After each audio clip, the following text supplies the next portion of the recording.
Hey guys, Boss Ramos, and this Sunday, the Miami Dolphins defeated the New York Jets in overtime 32 to 26. Big win for the Dolphins at home, and there will be people be saying, hey, why didn't the Dolphins have a more decisive win against a 3-9 New York Jets team, now 3-10? Um, it's because the Jets are actually a decent team. Dolphins are a decent team as well. They just play the game with whoever they're playing. They're not a team that's going to go out there and completely dominate another squad. They're not, they're just not that team. It is what it is. It's unfortunate to say, but it's the truth. Now, with that being said, I think the Dolphins, this was a big win for them. Improving to 6-7, a game away from 500. Hoping for them to do anything with that. Let's see. It'll be cool. But with that being said, let's get into the post-game review. Miami Dolphins improved to 6-7 after defeating the New York Jets 32-26 in overtime with a game-winning touchdown of John Smith. Man, that was so freaking cool to see. I absolutely love John Smith on this Dolphins team. So the fact that he has been ascending and being one of those key contributors for this Dolphins team throughout this season towards the later half of the year when they're actually like playing important games in the sense of like keeping the season alive and whatnot. Absolutely cool. Early on in the season without Tua, not so much John Love there, which is insane because what is a quarterback's best friend? The tight end. And what did the Dolphins have? Quarterback problems. So get the tight end involved. Dolphins did not have a completion of John in all of regulation. In overtime, I think he had like 3 or 4 catches, ended up having the game-winning touchdown. Absolutely insane. It was just so cool to see.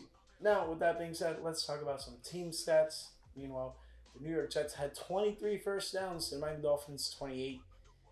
Third down efficiency, Jets were 4 of 12. Meanwhile, Dolphins, not so great on third down, 1 of 9. But both teams were able to convert big time on fourth down.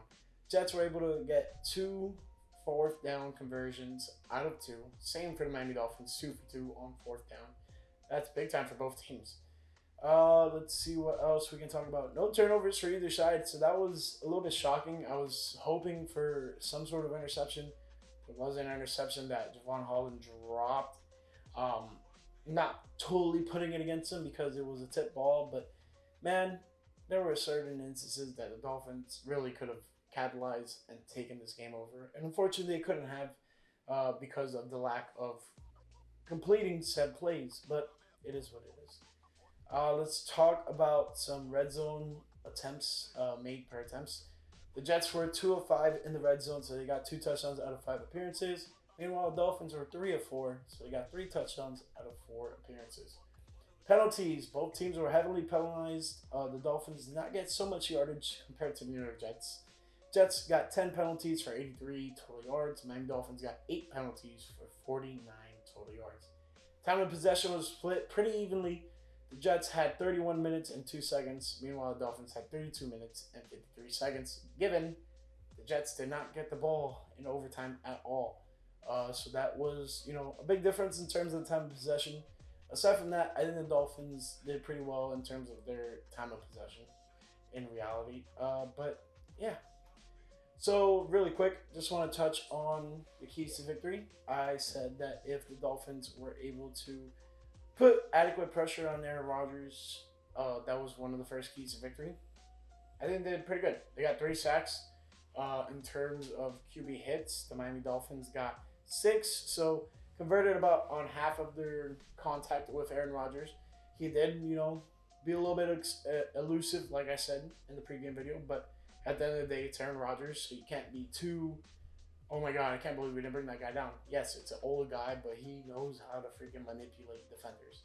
So, that being said, I think the Dolphins are pretty decent in terms of getting to him, but at the same time, it's an old guy. On top of that, I talked about the rushing game, and I said that I hope Devon Achane gets over 100 rushing yards. Not really close at all, 24 total rushing yards. But overall, Achane also had 45 receiving yards. So if you combine the two, he had a little bit under 75 total yards from scrimmage. Not so great for HN. Hey, but got a touchdown, helped contribute in the way he can. Not really counting that as a fail, but not really counting that as a pass. I think it's kind of like in between. He got like a C for it today. Um, and then last but not least was limiting the passing game, and I think the Dolphins did pretty good. Uh, you know, they allowed a lot of yardage, but they didn't let certain characteristics of that Jets offense beat them. So can't complain too much on that end. We're gonna continue on to the highlight, and lately I've just been doing this as a disclaimer every time. If the highlight gets cut out of nowhere, it's because YouTube has copyrighted and said, "Hey, you can't upload that." So if it jumps out of nowhere, you guys know what's going on. But without further ado, let's get into this highlight. All right, we got Miami Dolphins, New York Jets facing off. Aaron Rodgers facing the Miami Dolphins first time as a New York Jet, and he did not disappoint. The Jets had a pretty good day out there on the field. But early in this drive, opening drive for the Miami Dolphins, they got a touchdown with Devon Achane. Nice little sully by the two over there. But we'll keep it pushing later into the second quarter where the Jets got a Isaiah Davis 17-yard rushing touchdown. Surprise, because Breece Hall was out. Continuing on in the third quarter, Devontae Adams gets a 3-yard reception touchdown from Aaron Rodgers. But later on in the game, Zach Sealer was able to get a big-time sack. And how about the boys, the defensive ends getting on there in the sully? But Tyreek Hill, big-time touchdown on fourth down. Probably the biggest point in the game for the Miami Dolphins. We're going to get 2 looks at this because, man, oh man, what a beauty. I'm kidding. It's the 2-point conversion. Jalen Waddle gets the reception there to put the Dolphins in a tie. Tyreek loves it. He's celebrating with Waddle. Boys had a pretty good, decent day. Now, the game-time field goal by Jason Sanders in the final moments of the game to pretty much essentially force overtime with no time remaining. Tua loves it. But guess who doesn't love it? I'll tell you who. Aaron freaking Rodgers. He's a little bit disappointed here. Anyways, we're going to continue on into overtime, and we're saving the best for last. Because guess what? Jonnu freaking Smith, 10-yard touchdown. Man, that's such a beauty, right? Only where Jonnu can catch it and nobody else. I mean, that's just absolutely pinpoint accuracy by Tua. He knows it.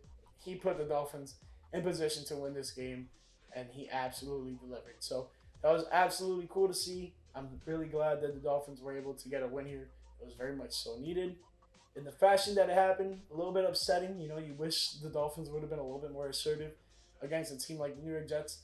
But like I mentioned in the preview, the Jets are not a team to scoff at. They are a team very much so like the Cincinnati Bengals that if the ball bounces their way 1 or twice, maybe 3 times throughout the year, you're looking at possibly a 6-17, just like the Miami Dolphins.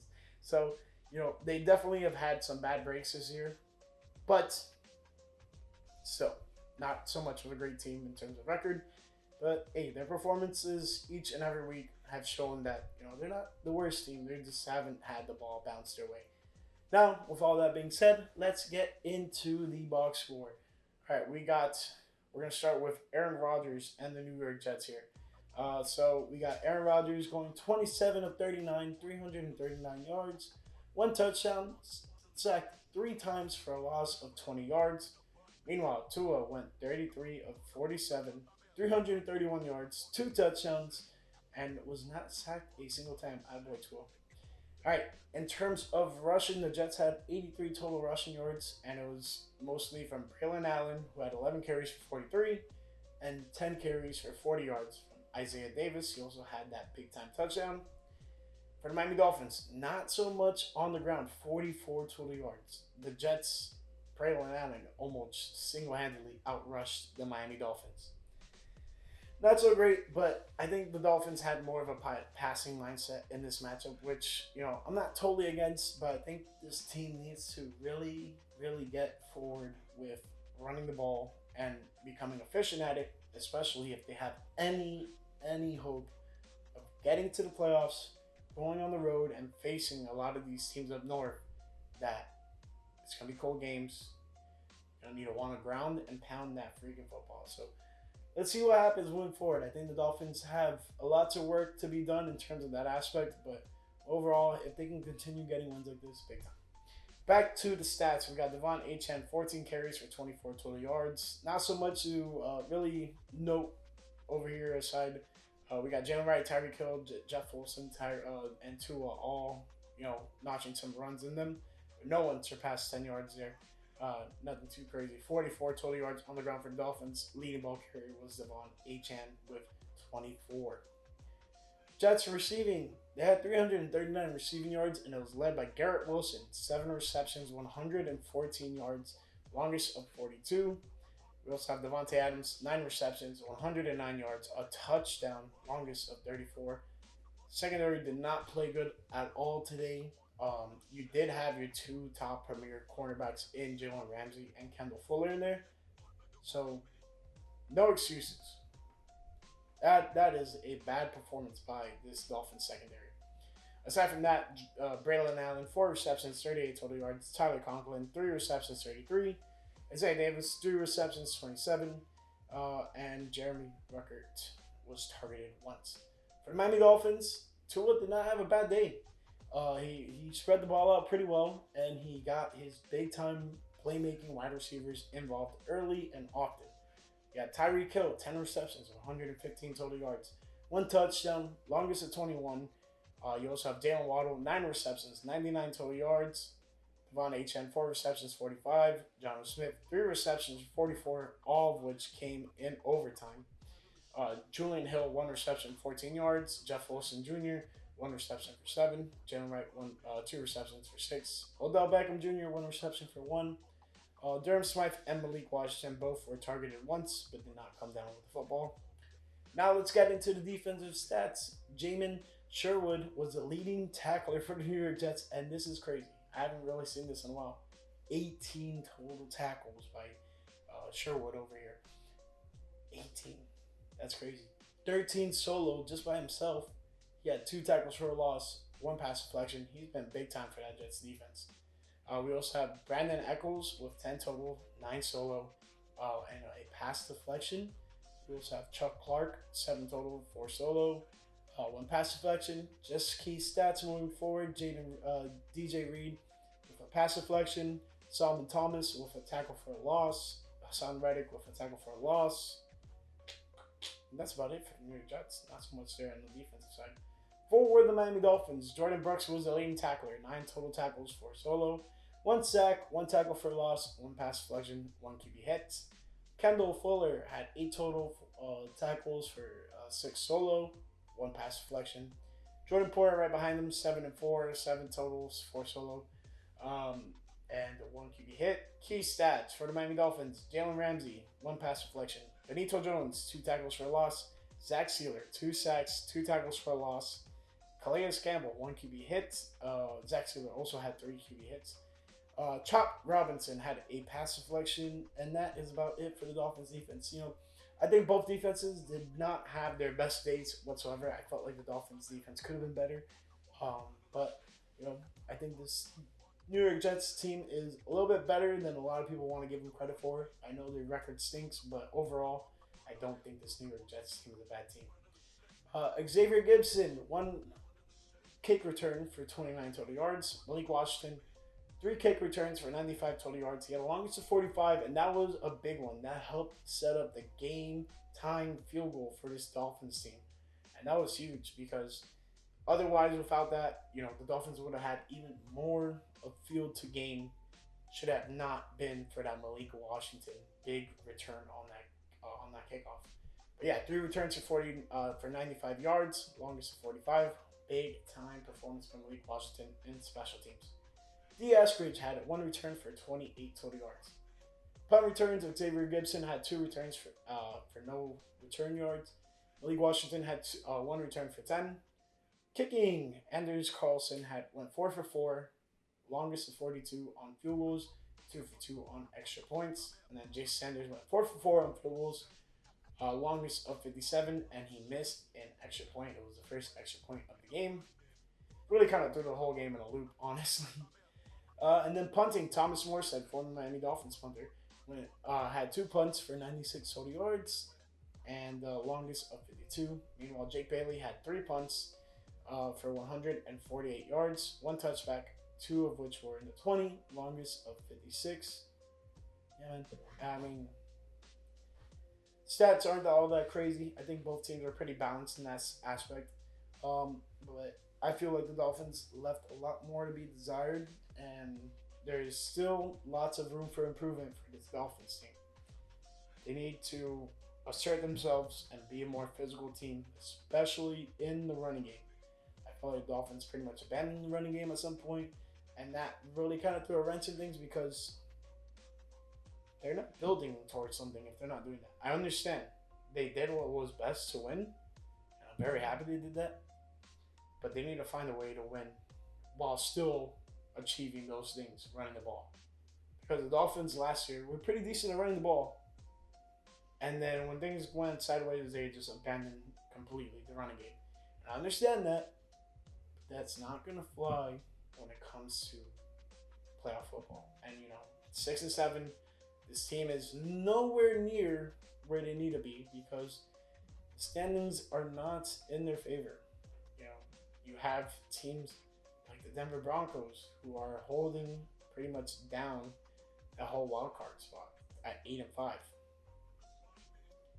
still a chance. I think it could be possible. Really need the Chargers, Ravens, and Broncos all to really lose. A win against the Houston Texans would be big, but it wouldn't necessarily help out the Dolphins' odds.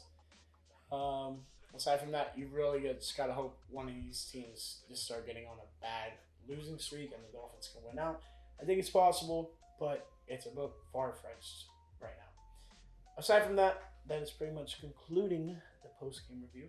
Hope you guys enjoyed it. I had a good time at the game. I hope that the Dolphins can keep it rolling. And there's a lot of things that they need breaking in their way, but right now, almost at even, almost at 500, 6-7, 1 week until they play the Texans. Not too upset right now, but the road ahead for this Dolphins team is not going to be any easier. So hopefully, they can develop and be a little bit better. But for the time being, that's a bad performance. So hope you guys enjoyed this video. I'll catch you on the next one. Peace out.